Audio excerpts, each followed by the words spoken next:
खेत में ससुराल। प्रिया ससुराल वालों के साथ नोएडा सेक्टर 72 में रहती थी। प्यारा सा परिवार और प्यारे प्यारे लोग। आज के ज़माने में अगर नोएडा की लड़कियां जॉइंट फैमिली में आ रही हो तो ये देखने वाली बात तो होगी ही, और ऐसे ही देखने वाला परिवार प्रिया का परिवार भी था। कसम से मेणा, पिछले जन्म में कुछ तो अच्छे कर्म किए होंगे तूने, जो ऐसी प्यारी प्यारी कुड़िया तेरे घर आई है। फिर तो हमने ज़्यादा अच्छे कर्म किए आंटी जी, जो मुझे इतनी अच्छी सास मिली है, जो हमें बेटियों की तरह चाहती है। क्यों प्रिया? बिल्कुल सही कहा आपने भाभी। शादी के वक्त मेरे घर वाले बड़े घबराए हुए थे कि मैं कैसे जॉइंट फैमिली में एडजस्ट करूंगी, क्योंकि मैं हमेशा से न्यूक्लियर परिवार में रही हूँ। पर यहाँ आने के बाद जो मज़े आए मुझे कि कहना ही नहीं। मैं तो सबको सजेस्ट करती हूँ कि शादी करके जॉइंट फैमिली में ही जाओ। सास ससुर जेठ जेठानी ननदे आस पड़ोस के लोग, क्या मज़ा आता है। देखा गजविंदर, मैंने तो अपने बेटों को बोल भी रखा था कि भाई खुलकर इंटरकास्ट मैरिज करो। भारत में कितनी भिन्नताएं हैं, सारी भिन्नताओं को अपनाना चाहिए, तभी तो परिवार छोटा हिंदुस्तान लगेगा। यहाँ अरेंज मैरिज में लड़कियाँ पहली मीटिंग में ही क्या देती हैं, भाई मैं तो लड़के के साथ अलग रहूँगी। मेरी तो दोनों बहुएं लव मैरिज करके आई है और देखो जॉइंट फैमिली में आना स्वीकार किया ना दोनों ने। मेरे तो 2 अलग अलग फ्लैट भी थे, पर बीच से दीवार हटवा कर इन्होंने 2 फ्लैट को ज्वाइन करवा दिया। लोग बेकार में ही अरेंज मैरिज को शान समझते हैं। जिस लड़की ने सच में लड़के से प्यार कर लिया ना, वो कभी उसे उसके माँ बाप से दूर होने को नहीं कहेगी। और इसका उदाहरण मेरी ये दोनों बेटियां हैं। सच में मेणा, कहीं सास बुरी है कहीं बहू, पर एक तेरा घर है जहाँ जैसी सास है वैसी बहू है। वैसे भैया नहीं दिख रहे, कहाँ है भाई साहब? पापा तो अपने दोस्त की शादी में पटियाला गए हुए आंटी। सभी की बात सुनकर कॉरिडोर में टहल रही लीला दरवाजे से अंदर आती है। एक आदमी कम है, तब तो तुम दोनों को बड़ी खुशी होगी। खाना जो कम बनाना पड़ता होगा प्रिया ज्योति। ये क्या बात कह दी आंटी जी आपने? हमारे पापा जी खाते ही कितना थे।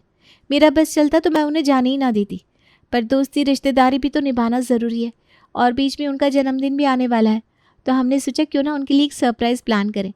ऐसे में वो यहाँ रहती तो उन्हें सब पता चल जाता।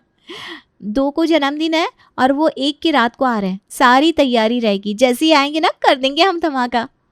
प्रिया अपने ससुराल वालों के साथ मिलकर अपने ससुर के साथ उनका पहला जन्मदिन मनाने की तैयारियों में लग जाती है। रात के 11 बजे राकेश की ट्रेन नोएडा पहुंच जाती है। 10 बजे केक और डेकोरेशन के साथ सभी पहले ही हॉल में तैनात हो जाते हैं। जीतू अपने पापा को लेने स्टेशन जाता है और ठीक 12 बजे राकेश और जीतू वापस घर लौटते हैं। पार्टी बॉम्ब के साथ राकेश का स्वागत होता है।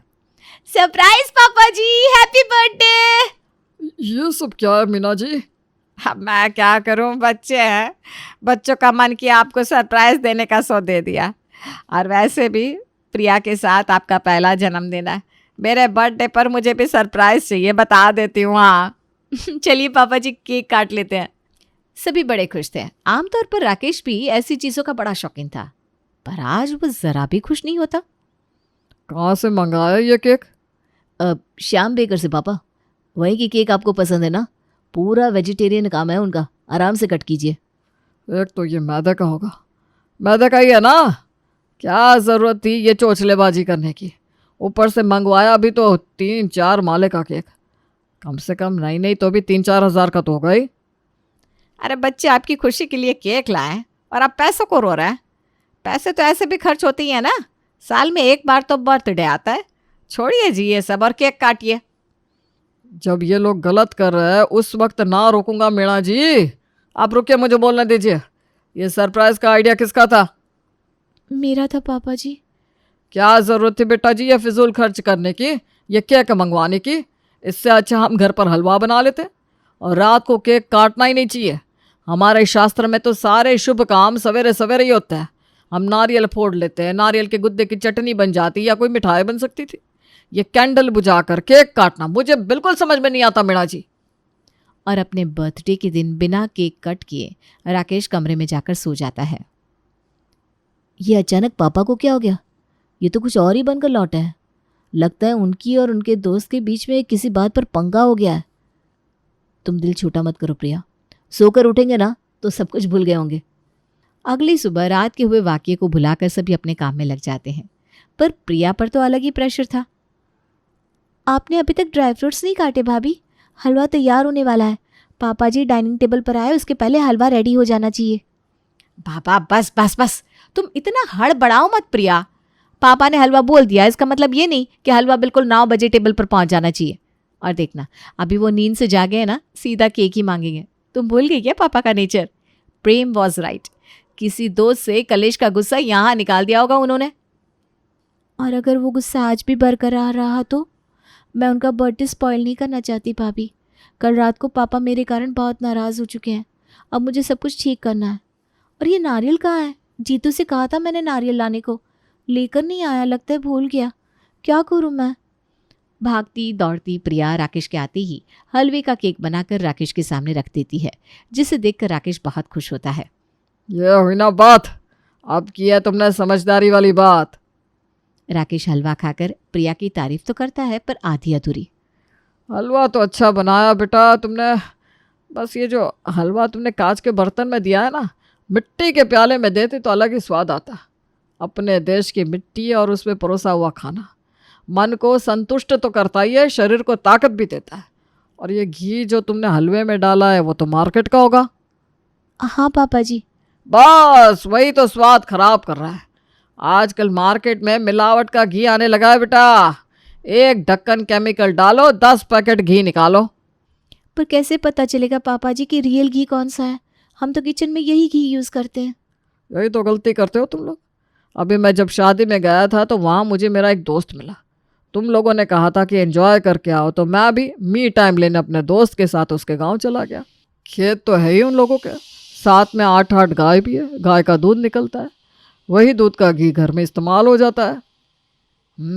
तो ये भूत वहां से चढ़ा कर लाए हैं पापा।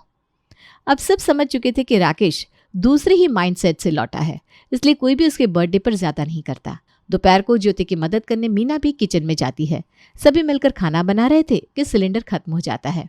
अरे प्रिया बेटा, ज़रा ये इंडक्शन ऑन कर देना, गैस तो ख़त्म हो गई। मुझसे ना ये इंडक्शन ऑन ही नहीं होता। राकेश ये सुन लेता है और इंडक्शन पर बना खाना जैसे ही टेबल पर आता है वो कहता है, पहले ये सिलेंडर और अब इंडक्शन का खाना खाओ, और उसके बाद कहो कि हमें एसिडिटी क्यों होती है, हमारे बाल क्यों झड़ रहे हैं, इतनी छोटी उम्र में दिल की बीमारियां क्यों हो रही है। अरे भाई होगी ही, जब प्रकृति से दूर जाओगे तो यही सब होगा ना।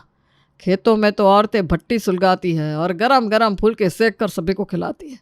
वो जो कोयले का स्वाद उन रोटियों में आता है, वो क्या ये इंडक्शन कभी दे पाएगा? ये गैस चूल्हा कभी दे पाएगा? और इसी स्मोक फ्लेवर के खाने को खाने हम 5-5 हज़ार देकर रेस्टोरेंट जाते हैं। जी पापा, हम तो हमेशा से गैस पर खाना बनाते पापा जी, पर कभी पिकनिक पर जाएंगे ना तो आपका आइडिया भी ज़रूर ट्राई करेंगे। राकेश कहाँ समझने वाला था। शाम को राकेश जब अपने क्लाइंट से बात कर रहा था, रसोई से बार बार मिक्सर ग्राइंडर चलने की आवाज़ आने से उसे डिस्टर्बेंस होने लगी। ऐसा क्या पीस रही है ये औरतें जो अभी तक पीसना नहीं हुआ? बात भी नहीं कर पा रहा हूँ मैं। राकेश रसोई में जाता है जहाँ वो देखता है कि उसकी बहुएं मिक्सर ग्राइंडर में कुछ पीस रही है। यही तो फ़र्क है, यहाँ ये मिक्सर में सामान को पीस कर तुम उसका तंत ही खत्म कर देते हो। पता है, मिक्सर में पीसने के बाद फल हो या सब्जियाँ, उनकी सारी क्वालिटी ख़त्म हो जाती है। इसीलिए तो आज भी गांव के पास रहने वाले लोग सब्जी, फल और बाकी चीज़ों को सिलबट्टे पर पीसते थे। पहले लोग सोचकर काम करते थे। सिलबट्टा भी कोई ऐसे वैसे पत्थर से नहीं बनता, ऐसे काले पत्थर से बनता था जिससे शरीर को आयरन मिले। पहले के ज़माने के लोग सोच समझ कर काम करते थे। तो आप क्या चाहते हैं कि बच्चियां सिलबट्टे पर चावल दाल पीसे? आपके लिए डोसा बनाने की तैयारी कर रही थी दोनों, और आप इन्हें ही प्रवचन देने लगे। मैंने तो मना ही किया था दोनों को। फिर चटनी बनाने के लिए नारियल तो तुम लोग मिक्सर ग्राइंडर में ही पीसोगी। अरे कोई ज़रूरत नहीं, ऐसा खाना मुझे खाना ही नहीं है। इस खाने में वो स्वाद नहीं, उस खाने में ये स्वाद नहीं, फल पेड़ से तोड़े हुए फ्रेश नहीं, चाय मिट्टी के बर्तन में क्यों नहीं बनी। राकेश जब से अपने दोस्त के खेतों में से होकर आया था, अलग ही सुर पकड़े बैठा था। अपने ससुर को खुश करने में अब ज्योति प्रिया परेशान हो चुकी थी। हम क्या करें मम्मी जी, पापा जी तो हमारी रसोई का खाना खाना ही नहीं चाहते। ऐसे तो वो कमज़ोर पड़ जाएंगे। लोग क्या सोचेंगे कि मेरे आते ही घर में अनबन होने लगी। मुझे सब कुछ ठीक करना है मम्मी जी, कुछ कीजिए ना। आदमी किसी चीज़ की जिद पर उतर आया ना, तो कभी कभी उसे वो चीज़ दे देनी चाहिए, ताकि उसके साथ रहकर उसका मन भर जाए और वह खुद ही उसे छोड़ दे। क्या मतलब मम्मी, पापा को एक खेत गिफ्ट कर दे? घर की रसोई को खेतों की रसोई बना दो। और अगली सुबह वो होता है जो किसी ने नहीं सोचा था। अरे दूध वाले भैया, तुम ये गाय ऊपर क्यों ले आए? हमने मंगवाया है आंटी जी, अब ये गाय हमारे घर के हॉल में रहेगी। और गाय को ले जाकर जीतू अपने घर के हॉल में बांध देता है। आंखें मसलता हुआ राकेश अपने कमरे से बाहर आता है और अपने घर को खेत बना देख उसके तो होश ही उड़ जाते हैं। पूरे हॉल के फ्लोर पर घास की कालीन बिछी हुई थी। हॉल में बड़ी सी गाय थी और दरवाजे पर ही 2 बड़े बड़े केले के पेड़ थे। ये सब क्या है? आपको खेतों की रसोई की बहुत याद आ रही थी ना पापा जी, तो हमने घर को खेत बना दिया और रसोई को खेतों की रसोई। विश्वास नहीं होता तो एक बार किचन में जाकर देख लीजिए। राकेश किचन में जाता है और रसोई में एक भी स्टील, फाइबर या शीशे के बर्तन नहीं थे। हर तरफ बस मिट्टी के ही बर्तन और मिट्टी के ही सिकोरे। रसोई से फ्रिज हटाकर वहां पर एक मटकी रख दी गई थी। ना सिलेंडर ना इंडक्शन। मॉडर्न जमाने के हिसाब से किचन में कुछ भी नहीं था। ये तो शहर के बीचों बीच तुमने खेत वाली रसोई तैयार कर दी बेटा। ये तो करना ही था पापा जी। अब तो आप खाना खाएंगे ना? बिल्कुल खाएंगे। मैं कह रही हूँ ना, तुम जाकर गाय का दूध निकालो, तब तक मैं चूल्हा जलाती हूँ, फिर बनाते हैं चाय नाश्ता। गाय का दूध निकालना, चूल्हा जलाना कितना मुश्किल काम है ये तो आप जानती ही हैं। प्रिया एक सिकोरा लेकर गाय का दूध निकालने बैठ जाती है। अरे यार जीतू, ये गाय तो कॉपरेट करने को तैयार ही नहीं हो रही। फ्रेश दूध निकलेगा नहीं तो पापा जी को चाय कैसे दूंगी मैं? जरा आकर हेल्प करो ना। मुझे तो डर लगता है, गाय ने मुझे पूंछ मार दी तो। पापा, आप जाकर दूध निकालने में हेल्प करो ना प्रिया की। इतना भी नहीं आता तुम्हें, रुको मैं अभी निकाल कर दिखाता हूँ। और जैसे ही राकेश गाय के पास जाता है, गाय उसे जोर की लात मार देती है। ये चूल्हा क्यों नहीं जल रहा प्रेम? अरे भाई, मुझे ये चूल्हा बुला जलाना नहीं आता ज्योति। तुम्हें तो पता है मैं लाइटर से गैस भी चालू नहीं कर पाता था, क्या चूल्हा जलाऊंगा। अब पापा आप जाइए ना, ज्योति की ज़रा हेल्प कर दीजिए ना। राकेश से न दूध निकल पाता है न चूल्हा जल पाता है। इतना तो मैं भी जानती हूँ कि घर के अंदर थोड़ी ना चूल्हा जला जाएगा, इसीलिए इसे छत पर लेकर जाइए, हवा लगेगी तब तो जाकर सुलझेगी ये। अब इसे छत पर लेकर जाऊँ? अच्छा ठीक है, लिफ्ट से ले जाता हूँ। ऐसे कैसे लिफ्ट से छत पर चले जाएंगे पापा? हम खड़ा खाने वाले हैं जो कि बहुत हैवी होता है। हमारी रसोई में जो रिफाइंड खाना बनता है वो तो हल्का होता है, तुरंत पच जाता था। पर खेत की रसोई ना बहुत भारी होती है, देसी घी की। उसे पचाने के लिए आपको इस चूल्हे को उठाकर ही छत पर जाना पड़ेगा। लिफ्ट तो बिल्कुल नहीं, ओनली सीढ़ियाँ। राकेश का तो कुचुम्बर निकल चुका था। पूरे 3 घंटे बाद जब चूल्हा जलता है, दोपहर में राकेश चाय क्या ही पीता। चाय ऐसे भी तो हमारे देश की संस्कृति में थोड़ी ना आती है, ये तो अंग्रेज ले आए थे भारत। चाय अच्छी नहीं होती सेहत के लिए। तुम सीधा दोपहर का खाना बना लो बहू। ठीक है पापा जी, मैं अभी दाल चावल बनाना शुरू करती हूँ। मिट्टी के बर्तन में बनाती है प्रिया और ज्योति दाल और चावल। सिर्फ दाल और चावल, साथ में कुछ भी नहीं, क्योंकि सिर्फ दाल और चावल को भी एक एक करके पकाने में पूरा 1 घंटा लग जाता है। ये लीजिए पापा जी, सिर्फ दाल और चावल ही बन पाए इतने वक्त में। सब भूखे ना सुबह के, तो यही ले आई। वो क्या है ना, अब सब्जी बनाती तो और वक्त लगता। मैंने कहा जीतू से कि हम ज़मीन ढूंढ रहे हैं, फिर खुद ही सब्जी की खेती करेंगे, वरना बाहर की सब्जियां कैसी आती है आप तो जानती ही हैं। जैसे तैसे राकेश चूल्हे पर बने आधे कच्चे चावल को अपने हलक के नीचे उतारता है। भगवान, इसमें तो कोई स्वाद नहीं। लगता है तुमने चावल को सही से साफ नहीं किया था बेटा, इसमें तो मिट्टी आ रही है। मिट्टी के बर्तन में मिट्टी नहीं आएगी तो किस में आएगी? ये नोएडा है, यहाँ मिट्टी के बर्तन मिल गए, यही बहुत बड़ी बात है। इतने महंगे महंगे बर्तन आए कि क्या बताऊँ। अब आप इसमें भी कमी निकाल रहे हैं। हाँ तो करते हैं जी, जो मिला है चुपचाप खाइए। राकेश खाना खाकर शाम के 4 बजे अपने क्लाइंट के घर जाने के लिए निकल रहा था कि गाय के गोबर पर उसका पैर पड़ जाता है और वो फिसल कर गिर जाता है। ये तो शुभ काम हो गया पापा, अब पक्का आपका काम बन जाएगा। थोड़ा बहुत खाना खाकर राकेश जब रात को घर लौटता है तो देखता है उसके हॉल से सोफा और डाइनिंग टेबल सेट भी गायब है और वहाँ पर है चारपाई। हमारा हॉल कैसा लग रहा है पापा? सब कुछ तो कर दिया था भाभी और प्रिया ने, बस ये चारपाई लगाकर खेत वाली फीलिंग लानी रह गई थी, तो वो भी हो गई आज। बहू एक है मेरी। देर ना हो इसलिए दोनों अभी से खाने की तैयारी कर रहे हैं। चलो कम से कम खाना तो मिलेगा। आप शायद समझे नहीं पापा, रात का खाना तैयार नहीं हो रहा। हम तो नाश्ते की तैयारी कर रहे हैं कल सुबह की, क्योंकि घी निकालना भी तो है। हमसे तो निकल ही नहीं रहा। फ्रिज के बिना घी जमाना मुश्किल है, मटकी में बांध कर सीलिंग पर टांगना, बहुत काम है। आप ही का इंतज़ार कर रहे थे हम। चलिए ना, आप बताइए क्या करें। मतलब तुम दोनों चाहती हो कि रात को तुम्हारे पापा जी भूखे सो जाए? अरे प्याज रोटी तो कम से कम दे दो इन्हें। खेत में तो लोग यही खाते हैं, यही तो पौष्टिक खाना होता है। या फिर गुड़ रोटी। कहिए जी, परोस दो क्या? मेरा पेट भरा हुआ लग रहा है मीना जी। तुमने ठीक कहा था प्रिया कि ये सब खेत का खाना पचाना बहुत मुश्किल होता है, और दाल चावल ही अभी तक पच नहीं पाए। अपनी ही बोली हुई बात में राकेश बुरी तरह फंस चुका था। अगली सुबह राकेश जैसे ही कमरे से बाहर आता है, उसकी दोनों बहुएं उसे पकड़ लेती है। ये चूल्हा पूरी रात जलते क्यों नहीं रहते पापा? फिर बुझ गया। जला दीजिए ना, आई मीन मेरी मदद कर दीजिए ना जलाने में। पापा मेरी भी घी निकालने में मदद करेंगे ना? मुझसे कुछ नहीं होने वाला। और ये गाय को जाकर वापस ग्वाले को देकर आओ। तुम लोगों को समझ में भी आ रहा है क्या करना चाह रहे हो? ये बिल्डिंग है, कोई खेत नहीं है जो फ्लैट के ओपन किचन को खेत की रसोई बना दो।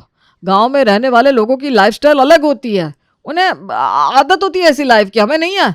अभी कभी दूध ही नहीं निकाला तो घी कहाँ से बनाएंगे हम? और यही करते रहेंगे तो कमाएंगे कब, खाएंगे कब? जो जहाँ है वही अच्छा है। मुझे नहीं चाहिए खेतों की रसोई अपने घर पर। मीना अपनी बहू को आंख मारती है और पूरा परिवार जोर जोर से हंसने लगता है।